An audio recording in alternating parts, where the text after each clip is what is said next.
হাই friends, কি খবৰ? মই আয়ুষ ৰং চেনেলত সম্প্ৰচাৰিত হৈ থকা সূৰুযমুখী ধাৰাবাহিকখনৰ আজিৰ খণ্ডটো চাবলৈ বহুত বেছি ভাল লাগিব, কিয়নো যোৱাটো খণ্ডত অংশুৱে সোণক ফোন কৰিছিল আৰু মোৰ সকলো আশা শেষ হৈ গ'ল।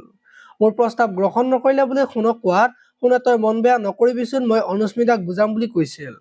আৰু অনুস্মিতাই সোণদাই মোক কিহৰ কাৰণে ইগন'ৰ কৰি আছে জানিব লাগিছিল। অংশুদাৰ কথা গম পাই মোক ইগন'ৰ কৰিছে নে আন কিবা বুলি ভাবি থকা দেখিবলৈ পাইছিল।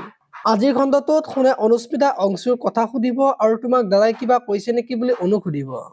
আৰু তেতিয়া অনুই মই একোৱেই ভবা নাই, তাৰ বাবে মই প্ৰস্তুত নহয় বুলি সোণক ক'ব। আৰু তেতিয়া সোণে সি তোমাক বহুত বেছি ভাল পায়, তাৰ প্ৰস্তাৱটো গ্ৰহণ কৰা নহ'লে সি দুখত থাকিব আৰু মই সেইটো চাই থাকিব নোৱাৰিম বুলি ক'ব।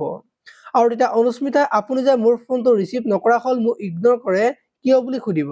আৰু মই আপোনাকহে ভাল পাওঁ বুলি ক'ব। আৰু তেতিয়া সোণে মই তোমাৰ কথা আজিলৈকে ভবাই নাই বুলি অনুস্মিতাক কোৱা দেখিবলৈ পাব।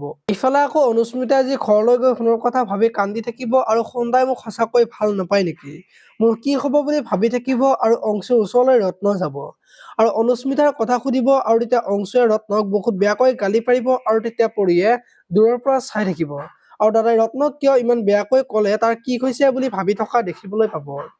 আপোনালোকে সূৰুযমুখী ধাৰাবাহিকখন চাই কেনেকুৱা পায় কমেণ্ট কৰি জনাব। আৰু যদি আপোনালোকে এতিয়ালৈকে চেনেলটো ছাবস্ক্ৰাইব কৰা নাই, তেতিয়াহ'লে চেনেলটো ছাবস্ক্ৰাইব কৰি ভিডিঅ'টোত এটা লাইক কৰি দিব। ধন্যবাদ।